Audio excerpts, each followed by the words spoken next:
What's the name of that one? Grandpappy's Old Sledge. Grandpappy's Old Sledge. That sure is pretty. Come on, won't you play us another one? No, I don't be on swing. Oh, give us a little about your clock. So everybody would know, a lot of people would know this tune, if they know Joe Clark or Sally Gooden. He hadn't played Sally Gooden for us, has he? No, I ain't played Sally Gooden. Play little of Sally Gooden for us. Make her so when I'll pay for another $5 bill. Well, it wouldn't be. Would you like to hear this one played back? Would you like to hear how it sounds? Play it back. Well, you can play it back if you want to.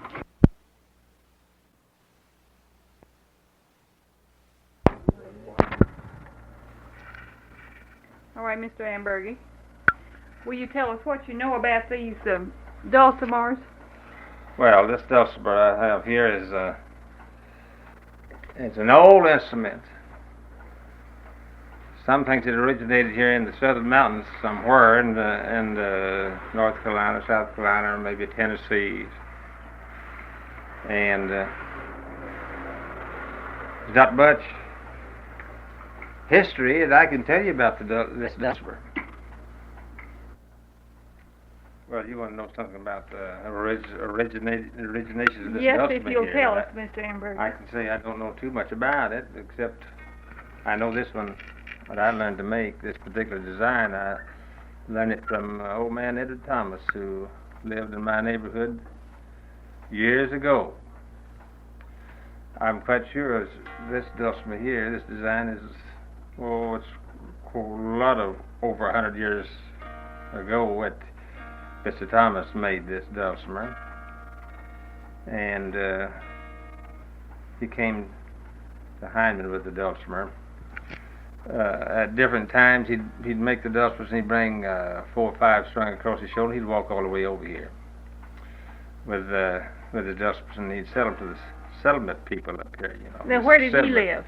He lived on Carr's Fork over here. And he came to my shop. I was working in the manual training shop at the settlement school at that time, and I asked him to make me a pattern, and I'd pay him good for a pattern if he'd just whittle me out one and just leave it all knocked down, and I would take it from there on. So he did. He brought me a pattern all cut out and all fixed up, shaped up, ready to put together. And that's been several years ago. And I learned to make them right from that, and I've been making them ever since. And I made about 475 of these instruments since I've been making them, and just as a hobby, And I'm probably will try to make more of some of these days. Whenever I retire from my work, I'll have more time. I don't have much time to work to make dulcimers and work at a job, Well, Mr. Amburgey, have you taught all those people that you sold those to play? No, I haven't. I don't know. They'll go all over the United States. I don't know what they do with them. Some of them come back and get information, and I instruct them, maybe show them what I know about it. Some do, and others get a booklet of instructions. I have a booklet of instructions right now. I haven't had any in a long time. That people who know music probably can take that booklet and work out the tunes on the dulcimer. But I don't know any music. I don't play any music, so I just play by ear. A few ballads and so forth. Mr. Amburgey, tell me about, I notice on this instrument there are 2 strings that are the same. 2 strings are tuned the same, with the bass a little lower.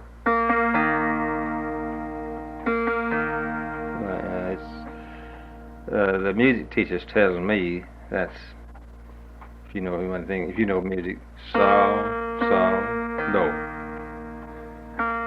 Well, that's a very unusual instrument to be tuned that way. Probably is.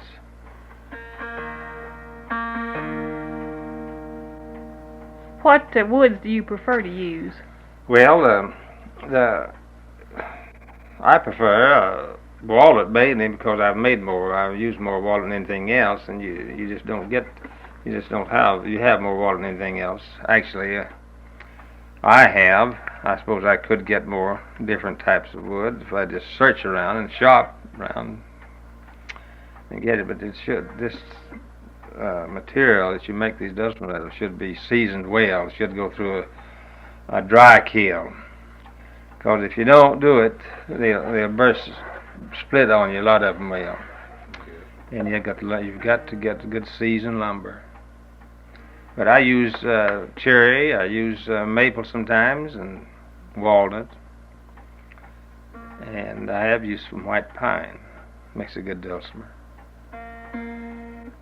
How long does it take you to make one? I never spent enough time to determine that. I just, an hour or so at a time.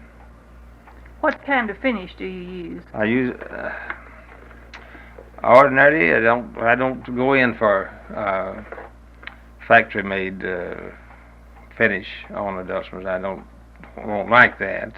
I'd rather have it just this way. I put a stain sometimes. Now, making walnut, I get some walnut stain. I put stain on it, and then I take that off with. I take that off and rub it down with steel wool, and then I put a thin coat of shellac, white shellac. Sometimes I do that, and then I take it off. Wear the steel wool, and I just put wax on it, any furniture wax. Keep it rubbed up with furniture wax. That one there, now you see. This was finished with wax. This wax. It's a beautiful finish. And it doesn't shine like some of them who make them put varnish on them. Different 5 or 6 coats of varnish, and you can easily scratch those up, and you scratch that varnish up, and then you've got easy smart up then. The wax just doesn't scratch. No, it doesn't. You can kind of rub it up again, but keep it a little wax on it once in a while when you got it hanging up. Don't let it lay too long without waxing it. Well, would you play something for us? Well, I'll play a little something, but I'm not tell us what it is you're going to play. Let's see. This is Red River Valley. Now, there's 2 ways you can play it by plucking it with your fingers, or you can play it with a pick, either way you want to. Now, I'll do both ways. You got a goose quill pick? I've got a goose quill pick here. I'll use it first. All right.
Oh, that's so sweet.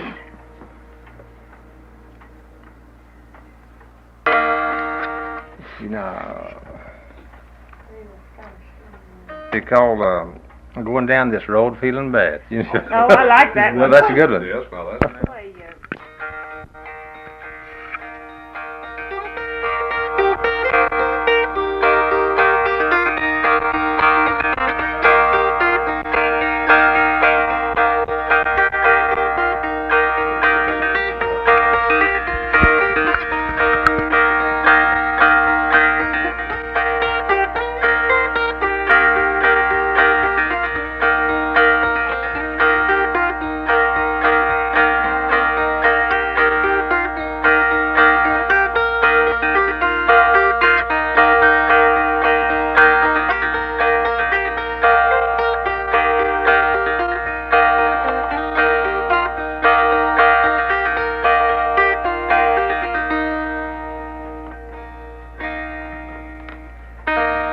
will you play Turkish Lady for us? Turkish Lady.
Don't you know some more?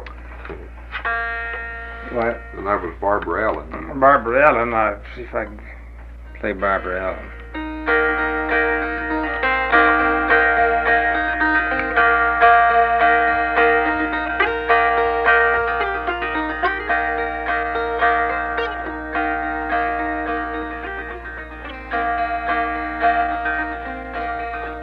No,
Did I get back up that? Yeah.